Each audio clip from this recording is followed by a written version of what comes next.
morning, guys. Another weekend here at 606 Garage. This weekend, we are putting our rear end in this Capri. We did take it out with the Dragon and take a look at it, and I'm going to tell you what, I thought cars was going to pass us when we was trying to get a good run on it. Clicked off at a 1675 at 83 miles an hour.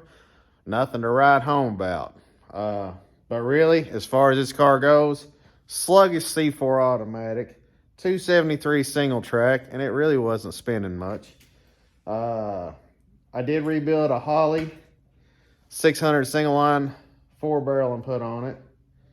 It does have a factory, say like a 83 to 85 GT intake. It does have Flowtech full-length headers, piece headers. They're old.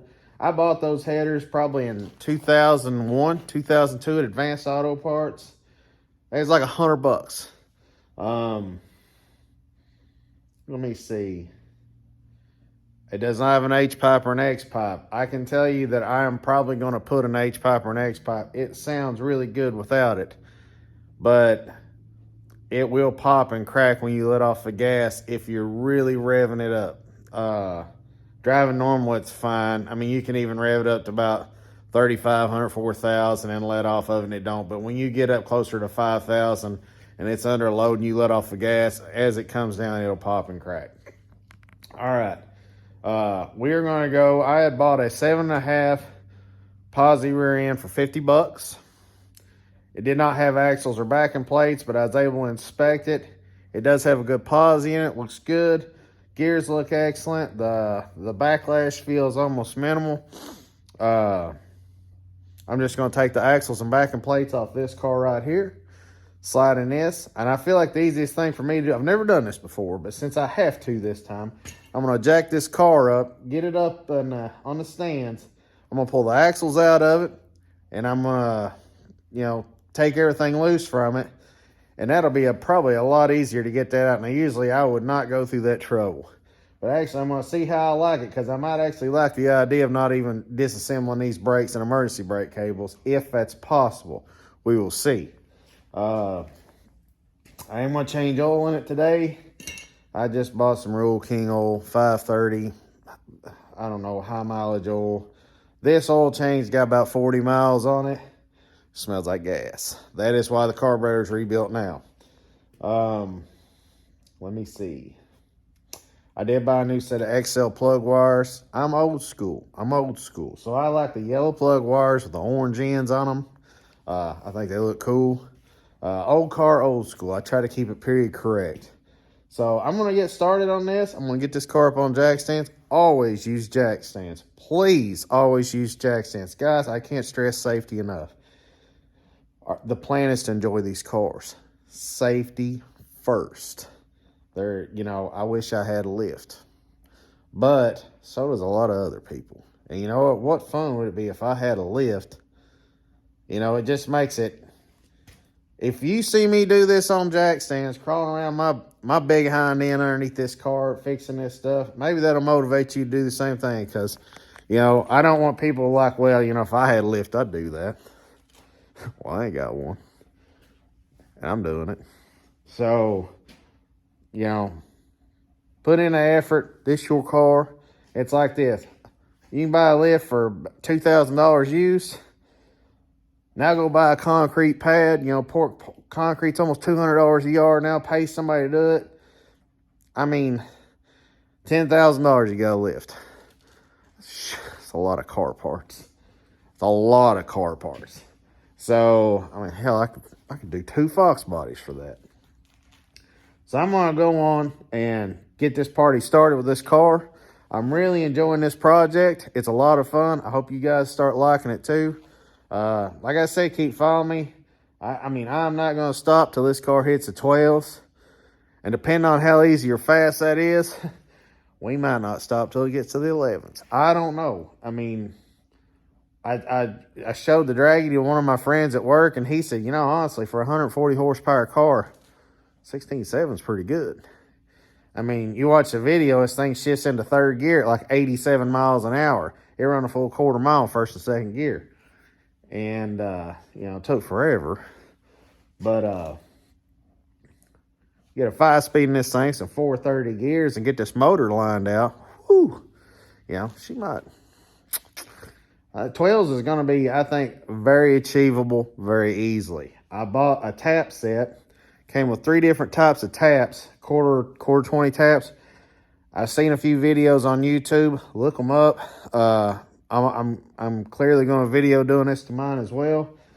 I'm going to drill and tap this block and make provisions to hold the hold down for the dog bones for the lifters. I've seen about 3 videos where people's done it and they've run a car. I'm good with it. I'm going to try it. But other than that, just, you know, I'm going to port a set of E7 heads, get a pretty decent intake on this thing, and a feller, there's a feller that says he might have an F303 cam. It's my favorite cam. I love the way that cam sounds.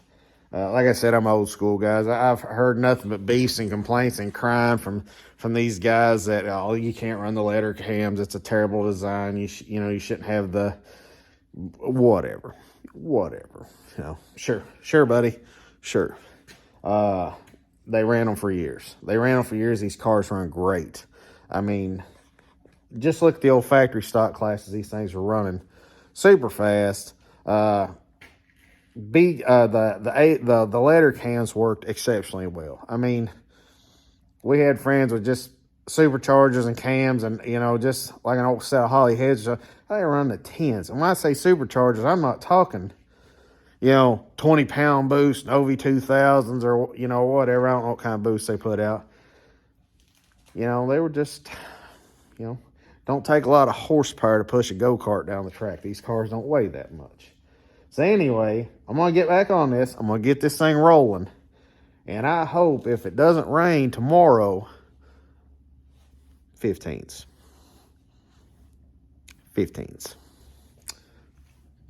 I'll hit you back up. All right, so here's what I did. I just tied those brake lines up, left them hanging. Everything's still together, which I'm sure everybody's probably done this at one time or another. I have not. This is the first time that I've actually done this myself. It wasn't bad. And actually, I'll probably be cool with it not having to completely reassemble the brakes again and hooking up that lovely e-brake cables. This passenger side shock isn't very good. It needs to be replaced. Next rear end change that we do on this, we're going to an 8.8. I am going to relocate the brake line, and we'll probably go 8.8, 373. I'm going to put the stainless Flowmaster exhaust tips on the back to complete the complete the exhaust. I will put new shocks.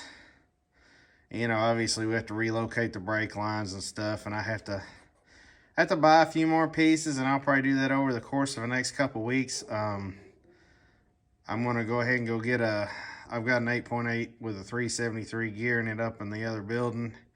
I'm going to go ahead and get it down. It's got new grease and stuff in it. I'm going to get it cleaned up and get it ready to go in the car. That will not be the final rear end. Like I said in previous several videos, we will end up landing on a 430 rear end with the 5-speed. I do believe the 373 rear end will be the last rear end that this transmission sees. I think once we get that rear end, we're going to move on to the 5-speed. All right, a little recap of how that went. That was it's definitely worth the effort. And I'll tell you what, I'm okay with pulling the axles and stuff like that. That worked out exceptionally well. Especially doing it on the ground. It was super easy. You know, took the backing plates off, tied them up with bungee cords. Took the brake lines loose. You know, it all kind of held up in the air. You know, separated it from the rear end. Unbolted it, dropped it out. You know, stuck the new one back in. I kind of struggled getting the cross pin back in it. because the gears had kind of got a little out of line, but it took a little struggle there. What I don't like about it, and I'm going to have to come up with a better way of doing it, is getting the grease back in the rear end.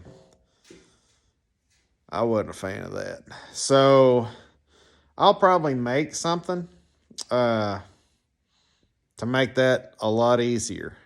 I know about how much grease these things take now. I'll probably make something where I can set it outside of the car and it'll feed in, underneath. But anyway, aside from that, you'll see in the video the car ran a 1602. I was hoping for in the 15s, but granted, if it was during the daytime, I didn't have my headlights on, this and that, I might run that 1599. I don't know. It doesn't matter. It got really close to what I wanted to run.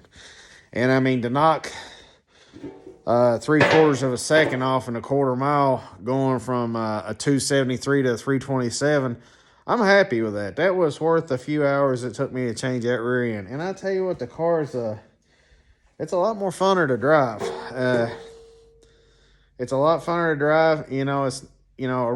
It's snappy in first gear and it shifts into second good. It definitely shifts a lot harder from first into second than it did before. So it feels good. It responds well to gears.